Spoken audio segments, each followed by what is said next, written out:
Now sometimes we don't want to find the probability of us getting a particular outcome, like say outcome A. We want to find the chance that that doesn't happen. So we find the complement of A. So A is here, and the complement of A is the rest of the entire sample space. Now you're always going to get something within the sample space. So you are always going to end up with some outcome. The area of the entire sample space must be 1. Now because we have A and not A all filling up this 1 exactly, you get this. The probability of A plus the probability of the complement of A is equal to 1. Sometimes we want to calculate either the probability of some event or the probability of its complement first and then subtract. Such as, well, find the probability that we do not roll a 3 or lower with 2 6-sided dice. Yes, we could do a P4 plus P5 plus P6 and so on because they are mutually exclusive. You can't have two of those things happening at the same time. So if we add them up, we won't be counting anything twice. Unlike our previous example from last section where we counted all the people who are wearing red and we counted all the people wearing green and we came up with, hey, this is more than the total number of people in total if we add these two together. Well, some of the people are wearing both red and green, so those were not mutually exclusive events. We'll compound more on that a little later. So let's say we want to find the P of greater than 3. This is equal to 1 minus P of less than or equal to 3. Depending on teacher, you may have to do a little bit more writing of text inside the, hey, what is the event you're looking for the probability of bubbles, or brackets rather. So this is equal to 1 minus sum of P2 plus P3 because, well, you can't get both at the same time, so we don't have to account for any double counting when we add them together.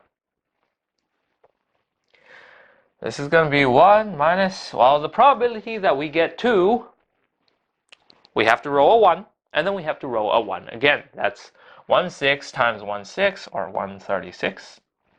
And probability we get a 3, well, we can roll a 1 or a 2 for the first one. And for the second one, well, we have to roll the other number. So for the second one, we get 1/6. For the first row, we get 2/6, which means we get 2/36.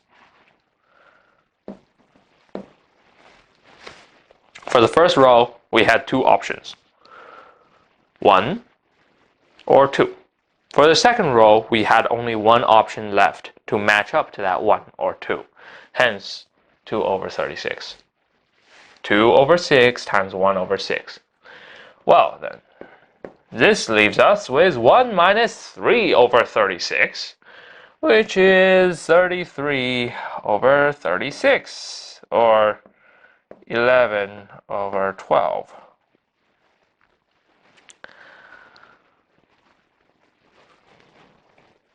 Now, what happens if we, say, attend a gambling event? Do not do this at home, please. You may have heard for horse races that people bet and that there are odds. The odds are estimations, but in theoretical probabilities, the odds in favor are the ratio of the probability that something happens to the probability that it will not. In other words, the probability of A divided by the probability of complement of A. Remember that a ratio is a division. Like say the ratio of 5 to 2 is equal to 5 over 2, or 2.5 to 1, also known as 2.5 over 1. And what happens when you divide by 1? Same thing you started with. So, what happens when you want the odds against? Well, you have the probability that the complement of the event happens, so the event doesn't happen, to the probability that the event happens. So the odds in favor of a certain horse winning a race are the estimated probability that it will win to the probability that it won't win. The odds against are the reciprocal of the odds in favor. Now, what are the odds in favor and against for these events? So rolling 4 or less on a 6-sided die, odds in favor.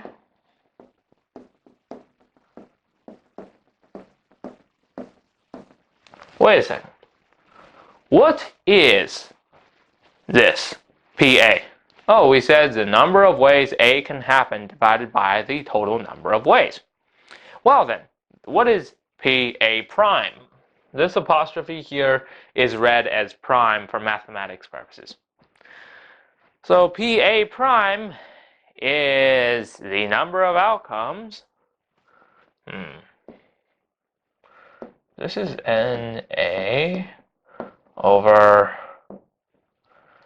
number in sample set, or just N. And this is NA prime over number in sample set. What happens when we make a ratio between them? Hey guys, the denominators are the same, so why don't we just cancel both sides? Well, there's no reason we can't. Which means that the odds in favor are also known as the number of outcomes where event A occurs, ratio to the number of outcomes, assuming all outcomes are equally likely, that A doesn't occur. So, odds in favor, so we're looking for the probability of what outcome? Oh, 4 or less to the ratio of, well, greater than 4, which is equal to, this is one 6-sided die, so we have 4 ways out of 6 that it can be 4 or less. So 4, 6, 2, 2, 6, which is equal to 2, 2, 1. And odds against, although we could just take the reciprocal of the odds in favor, sometimes if we have extra time, we might as well do the math again. Why?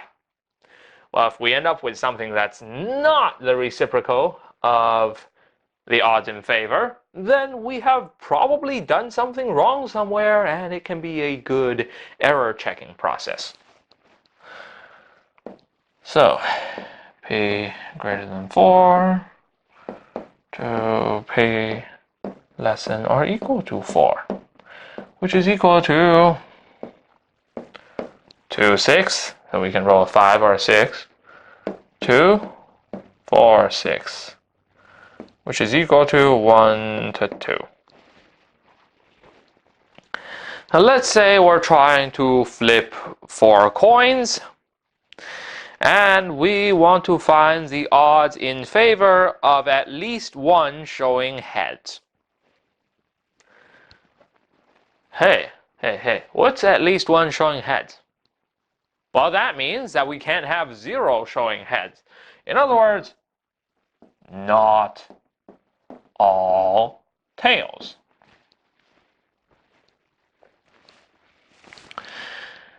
So, odds in favor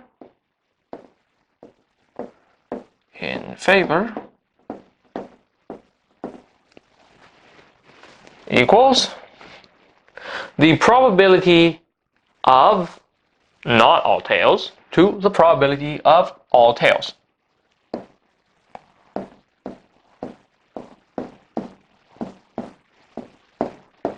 to the probability of all tails.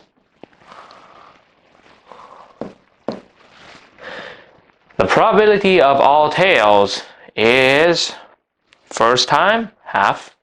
Second time tails again, half again. Hey, that's half times half. Times half times half. Because it has to come up tails all 4 times and they don't affect each other, in theory. In practice, for somebody whose coin tossing skills are extremely consistent, inhumanly consistent perhaps, yeah, which side is face up initially will affect which side ends up face up at the end. But remember that we're doing theoretical for now. In theory, theory and reality are the same. So, this is going to be 1 minus 1/2 to the 4th. And this is one value. So the ratio of 1/2 to the 4th. Now, I think we can probably make a pretty good guess at why a lot of people like writing ratios as fractions instead. Because these additional brackets are kind of irritating, and, well, if you just did it as a fraction, you wouldn't need them. So, we're dealing with 1 minus 1/2 to the 4th is 1/16. This is over 1/16,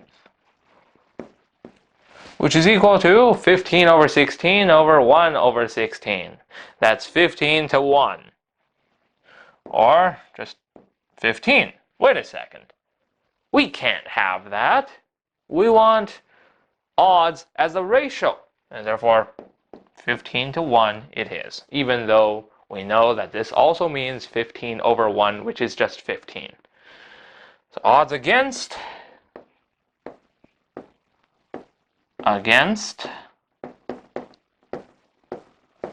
Well, that's equal to 1 over odds in favor, which gives us 1 over 15 equals 1 to 15.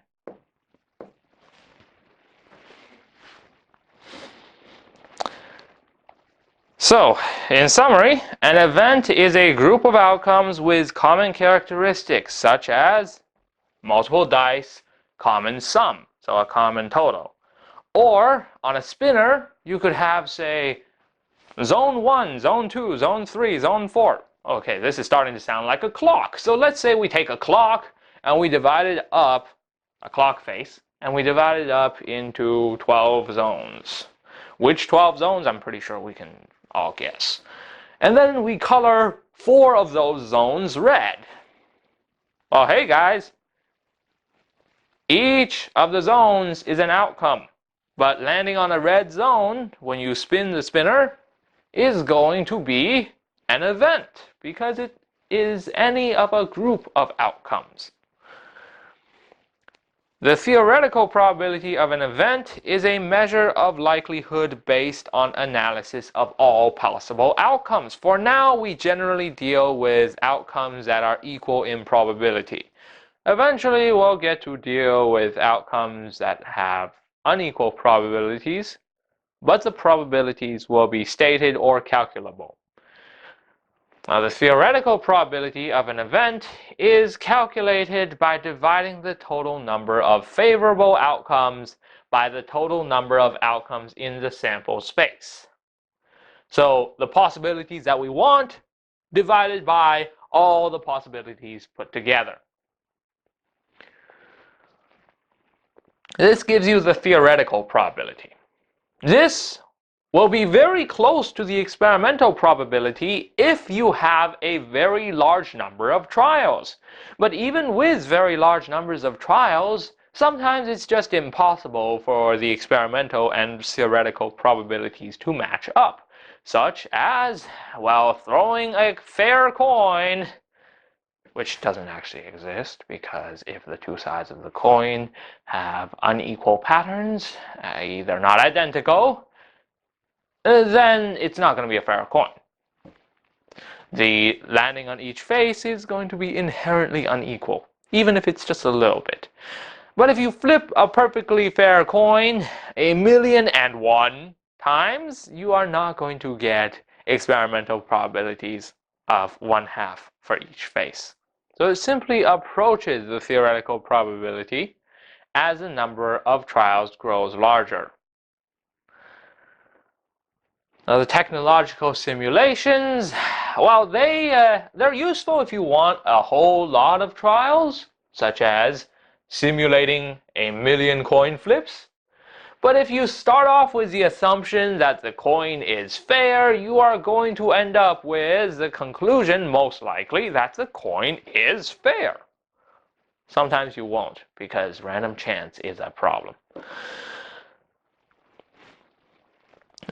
So physical materials, if you use them in experiments, you aren't going to end up getting affected by your initial assumptions, such as, oh, the coin is fair. The probability of the complement of an event is the probability that the event doesn't happen. So something else happens. The odds in favor, well, that's a ratio of the probability that the event occurs to the probability that it does not. In other words, the ratio of the probability of the event to the probability of the complement, which is going to be 1 minus the probability of the event. The probability of the event plus the probability of the complement equals 1, because put together they occupy the entire sample space. The odds against an event is a ratio of the probability the event does not occur, or the probability of the complement, to the probability of the event. This is the reciprocal, so 1 over the odds in favor. Well, that's it for this section. Next section we get to discuss, hey, what if events overlap? How do we consider them then? Are events necessarily mutually exclusive? Are outcomes necessarily mutually exclusive? Well, yeah, outcomes actually are considered mutually exclusive. But events? Well, no, an outcome can fit in multiple events, such as a guy who's wearing red, green, black, and white. Well, he fits in all 4 categories if you're looking for people who are wearing red, green, black, or white. He also fits in categories such as not wearing yellow and not wearing blue. But that's for next section, so see you later.